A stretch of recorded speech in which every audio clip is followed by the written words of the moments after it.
Jessica Jones Season 1 is currently available on Netflix, and I recently binged the entire series, and I can't wait to review it. Want to let you guys know that at the end of this video, I'm giving away something cool. There's something awesome in this box. I'm hosting a giveaway on my channel, and I'm excited to tell you guys about that. But first, let's get down to business. Now, I didn't know much about Jessica Jones, the comic book character, going into the show. In fact, I knew nothing. I hadn't seen a trailer for the show either. I stayed away from virtually all information, so I started Season 1, Episode 1, not knowing a thing about the plot, what she could do, anything, which was a great decision on my part because as the show went along, I was consistently surprised as certain characters showed up that I did know about, and her powers that suddenly were prevalent that I knew nothing about. Jessica Jones is a private eye played by Krysten Ritter, and she is amazing in this show. She is the epitome of an anti-hero. She treats virtually everyone like crap. She's an alcoholic. She can't manage her powers very well. She's the definition of what a vulnerable hero is while also being an anti-hero. It feels like she can be beaten. She can break. The villain, played by David Tennant, is known as Kilgrave, a man who can control anyone. He's kind of like that character Pusher in the X-Files TV show. You know, the guy who could make people see or do things? Except Kilgrave is more along the lines of actually telling someone to do something and that person will do it. He will look at you and say, slap yourself in the face, and you'll be like,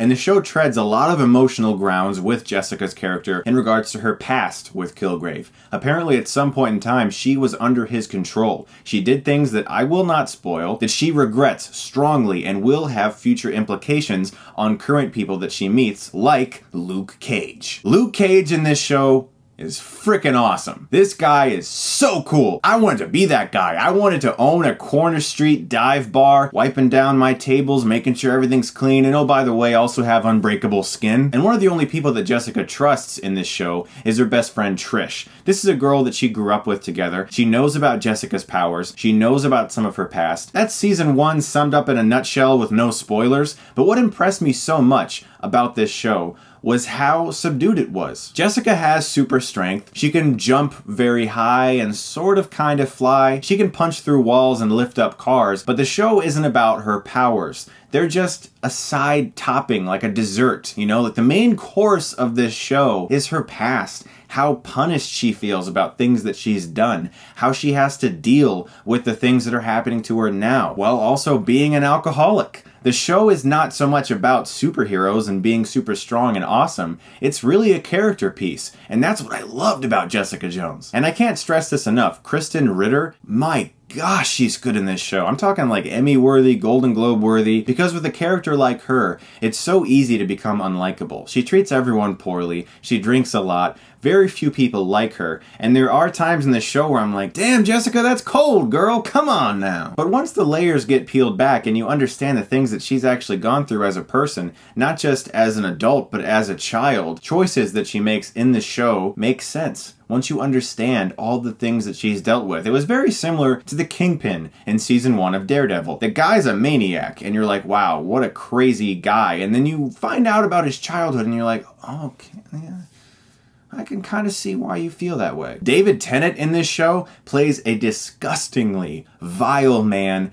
that you just hate, which is a bit of a turn for him because he's more known as the Doctor Who hero type character, the very funny guy. And in this show, you love to hate this guy. I mean, this guy's a bastard, and he owns every minute of it. He was fantastic in this show. All the performances are way better than you would think they would be. When this year started, I was positive that my two favorite Marvel entertainments released this year would be Avengers Age of Ultron and Ant-Man. And it ended up being Daredevil and Jessica Jones. What Netflix is doing right now with Marvel is unprecedented. It's better than any other superhero show that's on TV. None of them stuck with me like Daredevil and Jessica Jones. And part of me admired Jessica Jones possibly even more as a show because it was less reliant on action sequences and more reliant on character. I love Daredevil. It's about as close to perfect as a Daredevil show could ever be. But what Jessica Jones did with creating a dramatic and exciting character piece surprised the hell out of me. I have but one issue with Season 1, and that is that the directors that were chosen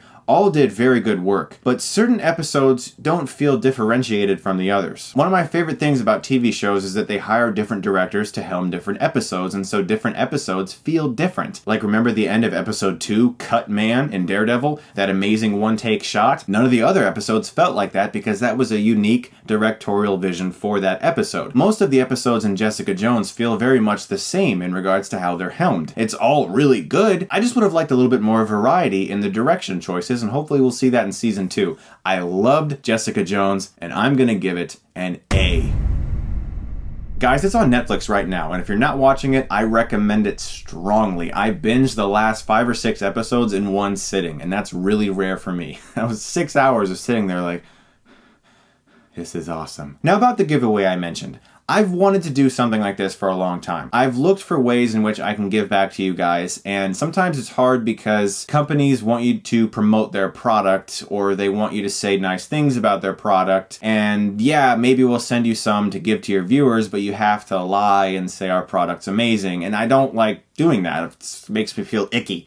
So when I got in contact with NVIDIA Shield, they sent me 2 of these things, one of them for myself and one of them to give away to my viewers. Now, what I appreciate about what NVIDIA Shield has done is they have asked me to give my honest opinion about this product. They told me, we don't want you to lie. You can compare it to any other products out there. We don't care. We just want you to have fun with it and let your viewers know about it, and you can give them one for free. We don't want you to lie. And I was like, okay, that I can do. Plus I get to give one to you guys, which is great. What the Shield is essentially a streaming device. You can stream Netflix or YouTube or various video games or television through it in 4K and 60 frames per second. Now this is rare. Devices aren't doing that nowadays. The Shield is unique in that regard. And watching Jessica Jones in 4K on my 4K TV was like looking into some sort of 3D world. And I'm not talking about putting on 3D glasses like with Avatar or something. I mean, I was looking into a world. I felt like I was looking at a window into a world that existed. And that